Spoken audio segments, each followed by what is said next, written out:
Assalamualaikum warahmatullahi wabarakatuh. Shalom, Om Swastiastu, salam kebajikan, salam sejahtera untuk kita semua. Kami dari kelompok 6 akan mempresentasikan materi mengenai lingkungan pemasaran. Sebelumnya, saya akan memperkenalkan anggota dari kelompok 6. Yang pertama yaitu Ilham Muhammad Akbar dengan NPM tertera, yang kedua yaitu Karlina dengan NPM tertera, yang ketiga yaitu Lintang Permatajati dengan NPM tertera, yang keempat yaitu Lutfi Torik Amalia dengan NPM tertera, yang kelima yaitu Muhammad Rifal Firdaus dengan NPM tertera, dan yang terakhir yaitu Nadia Binaninata dengan NPM tertera. Langsung saja, untuk materi yang pertama akan dijelaskan oleh Ilham. Kepada Ilham dipersilakan. Untuk materi pertama, ada mengenai pasar konsumen dan pasar bisnis. Pasar konsumen. Pasar konsumen adalah sekelompok pembeli yang membeli barang-barang untuk dikonsumsikan, bukan untuk dijual atau diproses lebih lanjut. Yang termasuk kelompok ini adalah pembeli individual atau pembeli rumah tangga non-bisnis. Pasar konsumen adalah pasar yang mencirikan oleh pembelian barang untuk dikonsumsi pribadi daripada dijual kembali. Pasar ini melibatkan pemasaran makanan dan minuman serta pakaian. Selanjutnya ada faktor yang mempengaruhi pasar konsumen. Faktor pertama ada faktor budaya. Dalam budaya, beberapa subbudaya yang lebih menampakkan identifikasi dan sosial khusus bagi para anggotanya. Subbudaya ini mencakup beberapa hal, diantaranya agama, kebangsaan, kelompok, ras, dan wilayah geografis. Untuk faktor yang kedua ada faktor sosial. Perilaku konsumen juga dipengaruhi oleh beberapa faktor sosial, diantaranya kelompok acuan, keluarga, serta peran dan status sosial. Untuk yang pertama ada kelompok acuan. Kelompok acuan seseorang terdiri dari semua kelompok yang memiliki pengaruh langsung atau tidak langsung terhadap sikap orang tersebut yang dinamakan dengan kelompok keanggotaan. Beberapa kelompok keanggotaan merupakan anggota primer, seperti keluarga, teman, dan sebagainya. Orang juga menjadi anggota kelompok sekunder seperti keagamaan, profesi, dan sebagainya, yang cenderung lebih formal dan membutuhkan interaksi yang tidak begitu rutin. Yang kedua ada keluarga. Keluarga merupakan organisasi pemilihan konsumen yang paling penting dalam masyarakat, dan para anggota keluarga menjadi kelompok acuan primer yang paling berpengaruh. Para pemasar tertarik pada peran dan pengaruh relatif suami, istri, dan anak-anak pada pembelian beragam produk dan jasa. Yang ketiga ada peran dan status. Peran meliputi kegiatan yang diharapkan akan dilakukan oleh seorang dan masing-masing peran menghasilkan status. Seorang wakil direktur utama pemasaran memiliki status yang lebih tinggi daripada manajer penjualan. Orang-orang memilih produk yang dapat mengkomunikasikan peran dan status mereka di masyarakat. Faktor yang ketiga ada faktor pribadi. Faktor pribadi meliputi usia dan tahap dalam siklus hidup, pekerjaan dan lingkungan ekonomi, kepribadian dan konsep diri, gaya hidup dan nilai. Hal ini penting bagi para pemasar karena memiliki dampak sangat berlangsung pada perilaku konsumen. Yang pertama ada usia dan tahap siklus hidup. Konsumsi dibentuk oleh siklus hidup karena orang membeli barang dan jasa yang berbeda-beda sepanjang hidupnya. Oleh karena itu, para pemasar harus memberi perhatian yang besar pada hal tersebut. Yang kedua ada pekerjaan dan lingkungan ekonomi. Para pemasar berusaha mengidentifikasi kelompok pekerjaan yang memiliki minat di atas rata-rata terhadap produk dan jasa mereka. Selain itu, pilihan produk sangat dipengaruhi oleh keadaan ekonomi seseorang. Para pemasar barang yang peka terhadap harga terus-menerus memperhatikan kecenderungan penghasilan pribadi, tabungan, dan tingkat suku bunga. Yang ketiga ada kepribadian dan konsep diri. Kepribadian adalah cara bawaan psikologis manusia yang khas yang menghasilkan tanggapan yang relatif konsisten terhadap rangsangan lingkungannya. Kepribadian dapat menjadi variabel yang sangat berguna dalam menganalisis pilihan merek konsumen. Yang keempat, gaya hidup dan nilai. Gaya hidup adalah pola seorang di dunia yang terungkap pada aktivitas, minat, dan opininya. Para pemasar berusaha mencari hubungan antara produk mereka dan kelompok gaya hidup. Dengan demikian, para pemasar dapat lebih jelas mengarahkan mereknya ke gaya hidup seseorang, dan para pemasar selalu menyingkapkan tren baru dalam gaya hidup konsumen. Materi selanjutnya yaitu proses keputusan pembeli. Di sini ada model 5 tahap. Tahap yang pertama yaitu pengenalan kebutuhan. Proses pembelian dimulai ketika pembeli mengenali masalah atau kebutuhan. Kebutuhan tersebut dapat dicetuskan oleh rangsangan internal atau eksternal. Para pemasar perlu mengidentifikasi keadaan yang memicu kebutuhan tertentu dengan mengumpulkan informasi dari sejumlah konsumen. Mereka kemudian dapat menyusun strategi pemasaran yang mampu memicu minat konsumen. Tahap yang kedua yaitu pencarian informasi. Yang menjadi perhatian utama pemasar adalah sumber-sumber informasi utama yang menjadi acuan konsumen dan berpengaruh relatif tiap sumber tersebut terhadap keputusan pembelian selanjutnya. Sumber informasi konsumen digolongkan ke dalam 4 kelompok. Yang pertama pribadi, contohnya seperti keluarga, teman, tetangga, atau kenalan. Yang kedua sumber komersial seperti iklan, wiraniaga, penyalur, atau kemasan. Yang ketiga sumber publik seperti media massa, organisasi penentu peringkat konsumen. Yang keempat sumber pengalaman seperti penanganan, pengkajian, dan pemakaian produk. Tahap yang ketiga yaitu evaluasi alternatif. Terdapat beberapa proses evaluasi keputusan dan model-model terbaru memandang proses evaluasi konsumen sebagai proses yang berorientasi kognitif, yaitu model tersebut menganggap konsumen membentuk penilaian atas produk dengan sangat sadar dan rasional. Tahap yang keempat yaitu keputusan pembelian. Dalam tahap sebelumnya, konsumen membentuk preferensi atas merek-merek yang ada di dalam kumpulan pilihan. Konsumen tersebut juga dapat membentuk niat untuk membeli merek yang paling disukai. Namun, dua faktor yang berada di antara niat pembeli dan keputusan pembelian. Yang pertama, semakin gencar sikap negatif orang lain dan semakin dekat orang lain tersebut dengan konsumen, maka akan semakin mengubah niat pembeliannya. Keadaan sebaliknya juga berlaku. Faktor yang kedua yaitu faktor situasi yang tidak terantisipasi. Faktor ini dapat muncul dan mengubah niat pembelian. Tahap yang terakhir yaitu perilaku pasca pembelian. Setelah membeli produk, konsumen akan mengalami level kepuasan atau ketidakpuasan tertentu. Selanjutnya ada pasar bisnis. Definisi dari pasar bisnis adalah semua organisasi yang membeli barang dan jasa untuk dipergunakan dalam memproduksi produk atau dengan tujuan dijual lagi atau disewakan kepada pihak lain dengan mengambil untung. Industri utama yang membentuk pasar bisnis adalah pertanian, kehutanan dan perikanan, pertambangan, perusahaan manufaktur dan konstruksi, transportasi, komunikasi, sarana umum, perbankan, keuangan dan asuransi, distribusi, serta jasa lain. Baik, selanjutnya adalah karakteristik pasar bisnis. Pasar bisnis memiliki beberapa ciri yang sangat berbeda dengan pasar konsumen. Yang pertama adalah pembeli lebih sedikit. Pemasar bisnis biasanya menangani jauh lebih sedikit pembeli daripada yang dilakukan pemasar konsumen. Yang kedua adalah pembeli lebih besar. Beberapa perusahaan besar melakukan hampir seluruh pembelian dalam industri-industri seperti mesin pesawat terbang dan alat pertahanan. Ketiga adalah hubungan pemasok pelanggan erat. Karena jumlah pelanggannya lebih sedikit dan tingkat kepentingan serta kekuatan pelanggannya lebih besar, para pemasok sering diharapkan dapat menyesuaikan tawaran mereka dengan kebutuhan masing-masing pelanggan bisnis. Yang keempat adalah pembeli terkonsentrasi geografisnya. Konsentrasi geografis produsen itu membantu menurunkan biaya penjualan. Pada saat yang sama, para pemasar bisnis perlu memantau perpindahan industri-industri tertentu ke wilayah lain. Yang kelima adalah permintaan turunan. Permintaan atas barang bisnis benar-benar berasal dari permintaan atas barang konsumsi. Karena alasan itu, para pemasar bisnis harus secara dekat memantau pola pembelian konsumen akhir. Yang keenam adalah permintaannya tidak elastis. Permintaan total atas berbagai barang dan jasa bersifat tidak elastis, yaitu tidak begitu dipengaruhi oleh perubahan harga. Perusahaan pembuat sepatu tidak akan membeli lebih banyak kulit jika harga kulit turun. Mereka juga tidak akan membeli lebih sedikit kulit jika harga kulit meningkat, kecuali jika mereka dapat menemukan bahan pengganti kulit yang memadai. Yang ketujuh adalah permintaannya berfluktuasi. Permintaan atas barang dan jasa bisnis cenderung lebih mudah berubah-ubah dibandingkan dengan permintaan atas barang dan jasa konsumsi.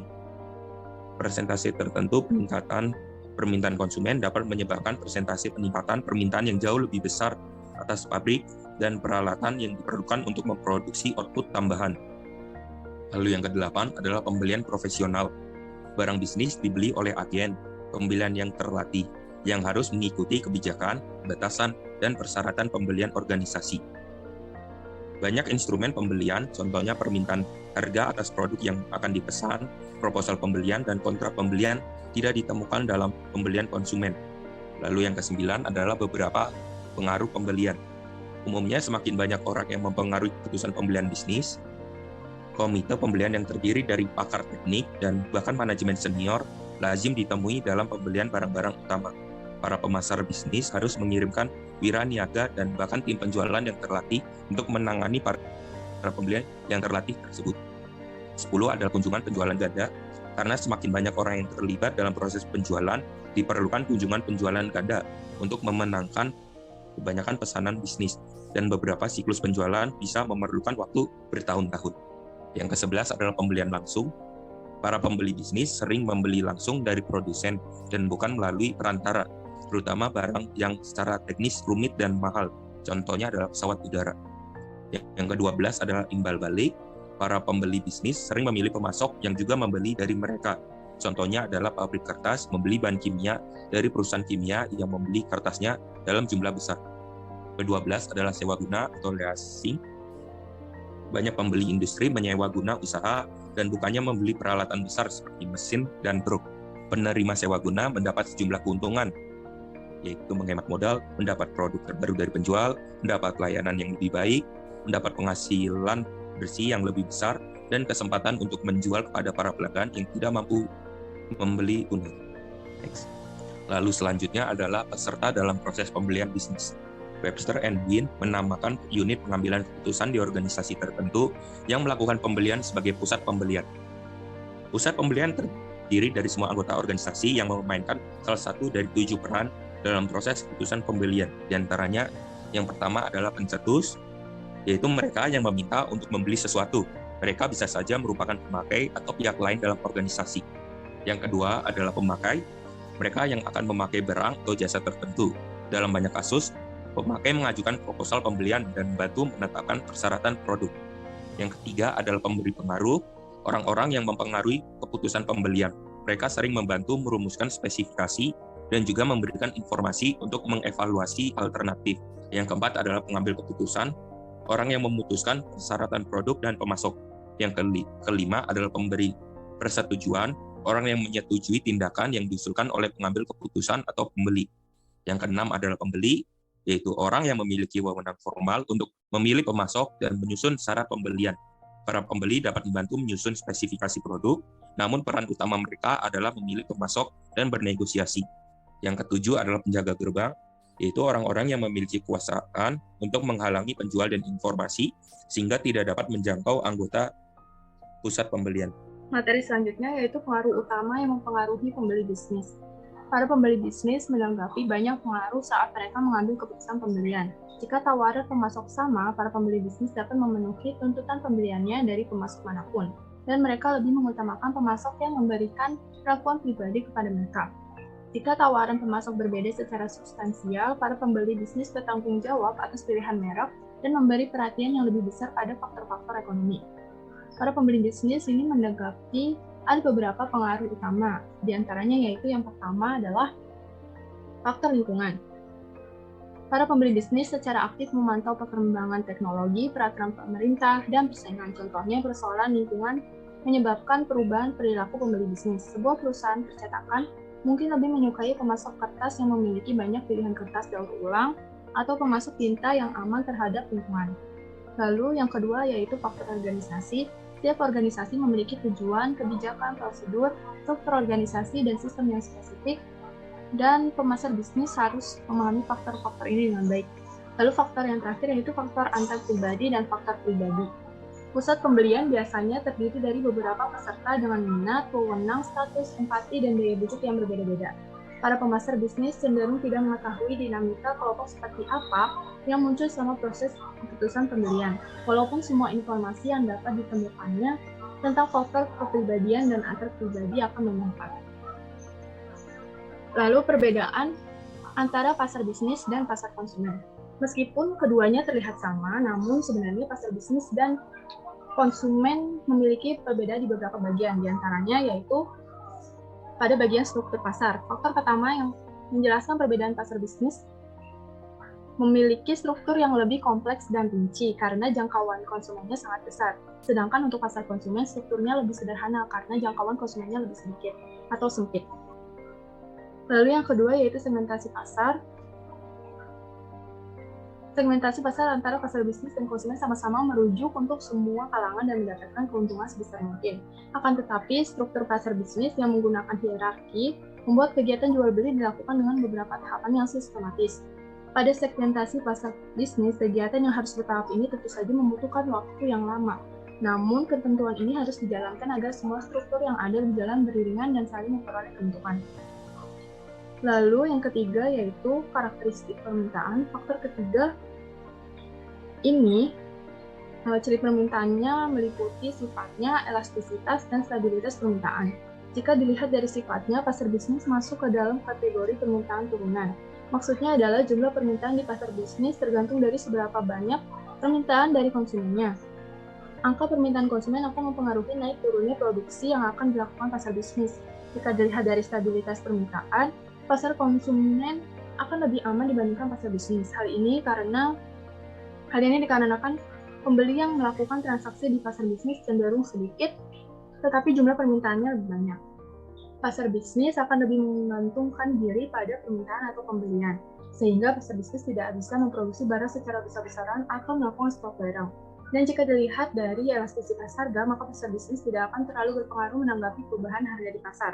Fluktuasi harga di pasar bisnis cenderung lebih stabil jika dibandingkan dengan pasar konsumen. Elastisitas harga di pasar konsumen bisa mengalami kenaikan dan penurunan dalam kurun hitungan hari. Lalu yang keempat yaitu tingkat hubungan pemasok dan pelanggan. Untuk pasar bisnis, hubungan antara pemasok dan pelanggan akan lebih dekat dan erat karena dimainkan oleh beberapa individu atau organisasi saja. Hal ini menyebabkan minimnya terjadi konflik yang bisa membuat hubungan keduanya terganggu.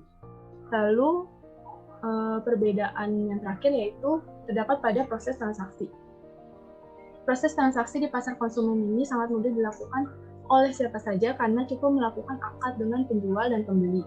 Sedangkan untuk pasar bisnis, transaksi yang dilakukan harus melewati beberapa tahap agar bisa mendapatkan produk yang diinginkan. Hal ini dikarenakan pasar bisnis memberlakukan pembatasan, persyaratan, dan kebijakan khusus.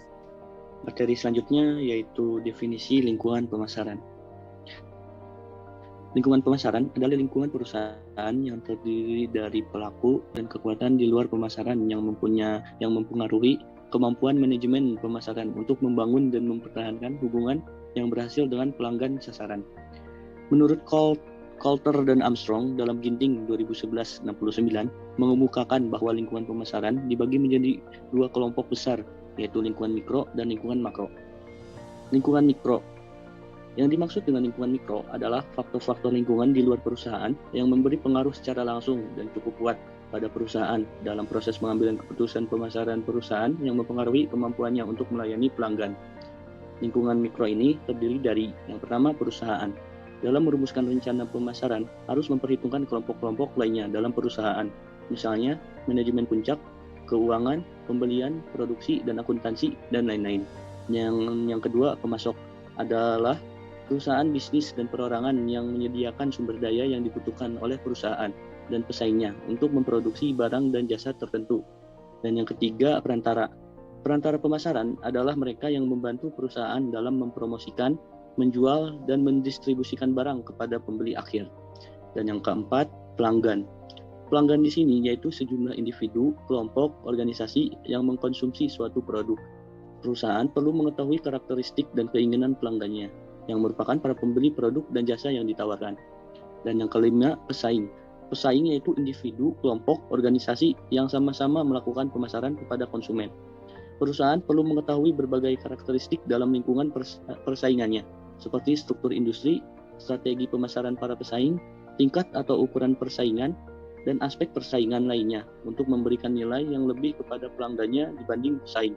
Dan yang terakhir, masyarakat atau publik.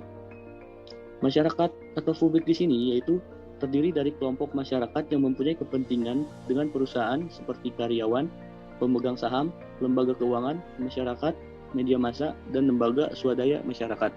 Next. Selanjutnya terdapat lingkungan makro. Lingkungan makro yaitu kekuatan masyarakat yang lebih luas yang mempengaruhi seluruh lingkungan mikro pemasaran perusahaan yang mempunyai pengaruh tidak langsung terhadap pemasaran. Lingkungan makro ini terdiri dari yang pertama demografi. Demografi ini berisikan tentang data kependudukan dan karakteristiknya karena dapat berimplikasi pada pengambilan keputusan dalam perencanaan pemasaran. Dan yang kedua yaitu ekonomi. Ekonomi di sini yaitu faktor-faktor yang mempengaruhi daya beli dan pola pembelanjaan konsumen. Daya beli total tergantung pada pendapatan, harga, tabungan, dan kredit pada waktu yang bersangkutan. Yang ketiga, lingkungan alam. Lingkungan alam adalah sumber daya alam yang digunakan sebagai bahan untuk produksi dan sebagai aktivitas pemasaran. Adapun faktor-faktor yang mempengaruhinya yaitu yang pertama campur tangan pemerintah. Yang kedua, terbatasnya sumber daya alam. Yang ketiga, meningkatnya biaya energi. Dan yang keempat, tingkat populasi yang tinggi. Dan yang keempat, lingkungan teknologi. Lingkungan teknologi yaitu terdiri dari kekuatan-kekuatan yang mempengaruhi teknologi baru, yang menciptakan produk baru dan peluang pasar yang baru. Dan yang kelima, politik. Lingkungan ini terdiri dari undang-undang, instansi pemerintah, dan kelompok penekan yang mempengaruhi dan membatasi organisasi dan pribadi dalam masyarakat. Dan yang terakhir yaitu lingkungan budaya. Lingkungan budaya terdiri dari lembaga-lembaga dan kekuatan lain yang mempengaruhi nilai dasar, persepsi, preferensi, dan perilaku masyarakat, yaitu faktual, ialah tampak jelas dari perbedaan warna dan selera. Interpretif, yaitu harus ditafsirkan lebih dalam berhubungan dengan perasaan. Pergeseran nilai budaya, cara hidup, nilai-nilai sosial, keyakinan, dan kesenangan dari suatu masyarakat perlu mendapat perhatian pemasar karena dapat mempengaruhi program pemasar. Materi yang selanjutnya yaitu struktur industri. Dalam persaingan di antara perusahaan terdapat 4 buah struktur yang mana satu sama lainnya saling berkaitan. Yaitu yang pertama pemasok, berpengaruh dalam industri dalam kekuatan tawarnya terhadap pembeli. Yang kedua yaitu pembeli. Adapun pembeli berpengaruh juga dalam kekuatan tawarnya terhadap pemasok. Yang ketiga yaitu pendatang baru dalam persaingan industri bagi industri-industri sebelumnya. Apabila pendatang tersebut menawarkan segala sesuatu yang lebih baik daripada industri sebelumnya. Yang terakhir yaitu produk pengganti. Adapun produk pengganti saat memasuki pasar akan menjadi ancaman bagi industri-industri produk substitusi. Apabila produk pengganti ini lebih baik dari produk substitusi lainnya. Selanjutnya yaitu pesaing yang berpotensial. Definisi dari pesaing yang berpotensial yaitu pesaing yang memiliki kemampuan lebih dan mempunyai potensi untuk berkompetisi yang mana sebelumnya telah melewati rintangan-rintangan atau tahapan-tahapan untuk menjadi pesaing yang berpotensial. Adapun kewajiban perusahaan untuk menjadi pesaing yang berpotensial yaitu yang pertama internal, meliputi manajemen yang baik dan benar dan penghargaan bagi karyawan yang berprestasi. Kemudian yang kedua yaitu eksternal, meliputi promosi atau iklan, bisa juga melalui media jaringan sosial, bekerja sama dengan perusahaan lain, segmentasi pasar terhadap lokasi, selera masyarakat, dan lain-lain. Dan yang terakhir, tren masyarakat. Kemudian untuk yang ketiga yaitu rintangan untuk menjadi pesaing yang potensial, meliputi brand, keuntungan yang pasti atau nyata, skala ekonomi, dan peraturan pemerintah. Dan kewajiban yang terakhir yaitu melewati rintangan dan bersaing. Next. Selanjutnya, menghadapi lingkungan pemasaran. Bisa dilakukan dengan 2 cara, yaitu yang pertama, sebagai lingkungan yang tidak bisa dikendalikan, perusahaan harus menyesuaikan diri, misalnya lingkungan geografi dan lingkungan demografi. Kemudian yang kedua, sebagai lingkungan yang tidak bisa dikendalikan, sehingga perusahaan mengambil langkah agresif untuk mempengaruhi lingkungan, misalnya konsumen. Kemudian ada studi kasus pasar konsumen dan pasar bisnis pada perusahaan IBM. IBM adalah teknologi komputer multinasional dan perusahaan konsultan IT yang berkantor pusat di Armonk, North Castle, New York, Amerika Serikat. IBM memproduksi dan menjual perangkat keras komputer dan perangkat lunak, dan menawarkan jasa infrastruktur, layanan hosting, dan jasa konsultasi di bidang mulai dari komputer mainframe ke nanoteknologi. Telah dijuluki Big Blue untuk warna resmi perusahaan. Selanjutnya ada analisis pasar konsumen. Yang pertama, perilaku konsumen, yaitu budaya. Walaupun faktor budaya mempengaruhi perilaku pembelian konsumen sehingga promosi terhadap wilayah tertentu seharusnya sesuai dengan budayanya. IBM secara bertahap menciptakan strategi promosi untuk keseluruhan Eropa dengan tidak lagi melakukan kampanye beragam. Perusahaan juga memperkirakan bahwa sebuah strategi iklan yang benar-benar sama untuk seluruh Eropa dapat melonggarkan anggaran untuk seluruh Eropa yang sebesar $150 juta dengan kelebihan dana 15-20%. Yang kedua yaitu perilaku konsumen sosial. Seorang direktur di sebuah perusahaan tentunya memiliki status yang lebih tinggi dibandingkan dengan seorang supervisor. Begitu pula dengan perilaku pembeliannya. Tentunya seorang direktur perusahaan akan melakukan pembelian terhadap merek-merek yang berharga lebih mahal dibandingkan dengan merek lainnya. Yang ketiga yaitu perilaku konsumen pribadi. Karena positioning berhubungan dengan citra di benak konsumen, pemasar IBM mengembangkan strategi melalui event marketing yang dipilih sesuai produk. IBM melakukan event marketing untuk memelihara positioningnya dalam persaingan yang dinamis. Selanjutnya ada analisis pasar konsumen. Yang pertama, segmentasi pasar bisnis. IBM meraih kesuksesan dengan melakukan segmentasi utama pada perusahaan besar. Mereka menggambarkan hal itu dalam iklan. Yang kedua yaitu menjual ke pasar bisnis. Salah satunya industri perbankan, yakni layanan data center. IBM telah mengembangkan layanan Global Technology Service yang diantaranya adalah layanan data center. Layanan data center tersebut adalah layanan untuk perusahaan yang ingin membangun data center atau melakukan backup data center yang sudah dimiliki. Sebab perusahaan besar seperti perbankan yang memiliki ratusan jumlah ATM akan berupaya melakukan backup data agar layanan mereka tetap berjalan jika suatu saat data centernya mengalami gangguan. Layanan data center ini telah dimulai IBM dari tahun 2007 dan sudah banyak perusahaan besar yang telah bergabung, mulai dari perusahaan perbankan, asuransi, perhotelan, maskapai penerbangan, serta perusahaan farmasi. Salah satunya adalah PT Kalbe Farma, salah satu perusahaan farmasi terbesar di Indonesia. Studi kasus yang kedua yaitu studi kasus lingkungan pemasaran pada ruang kopi dan Syahaba Coffee. Ruang kopi dan Syahaba Coffee adalah dua di antara beberapa coffee shop yang menjual kopi Nusantara dengan proses manual yang ada di Kota Bogor. Dua coffee shop ini terletak di lokasi yang cukup berdekatan dengan menu yang ditawarkan tidak jauh berbeda di antara coffee shop yang lainnya dan harga yang terjangkau untuk semua lapisan masyarakat. Pada studi kasus lingkungan pemasaran ruang kopi dan Syahaba Coffee ini terdapat analisis lingkungan makro dan mikro. Analisis lingkungan makronya meliputi politik dan kebijakan pemerintah. Salah satu kebijakan pemerintah yang harus diperhatikan oleh ruang kopi dan Syahaba Coffee tentang adanya Peraturan Daerah Kota Bogor Nomor 5 Tahun 2012 tentang penyelenggaraan dan retribusi izin jasa usaha serta Peraturan Daerah Nomor 6 Tahun 2011 tentang pajak restoran. Lalu ekonomi. Keadaan ekonomi ini sangat berpengaruh secara langsung maupun tidak langsung pada keberadaan suatu usaha. Ekonomi menjadi salah satu faktor penting yang perlu diperhitungkan karena terkait dengan faktor produksi, siklus bisnis, tingkat pendapatan, harga komoditi dan konsumsi per kapita, serta pemasaran komoditi.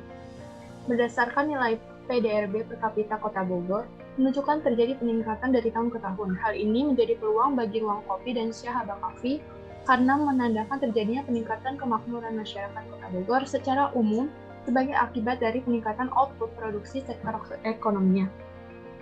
Lalu, demografi yang terdiri dari gender, usia, dan jenis pekerjaan. Produk yang dihasilkan adalah kopi. Kopi adalah minuman hasil seduhan buah kopi yang telah melalui proses penjemuran, pengelupasan kulit, penyangrai, dan dihaluskan menjadi bubuk. Kopi dapat dikonsumsi oleh semua kalangan bawah maupun kalangan atas. Bukan hanya dinikmati oleh penikmat kopi, tapi kopi sudah menjadi kebutuhan karena pola hidup masyarakat yang rata-rata membutuhkan energi tambahan untuk bekerja sehari-hari.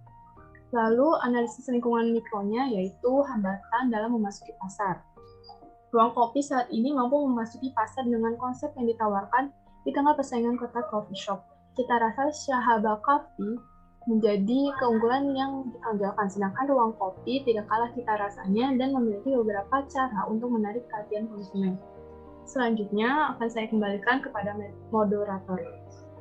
Sekian pemaparan dari kelompok 6. Mohon maaf apabila masih ada kekurangan. Kami ucapkan terima kasih. Wassalamualaikum warahmatullahi wabarakatuh.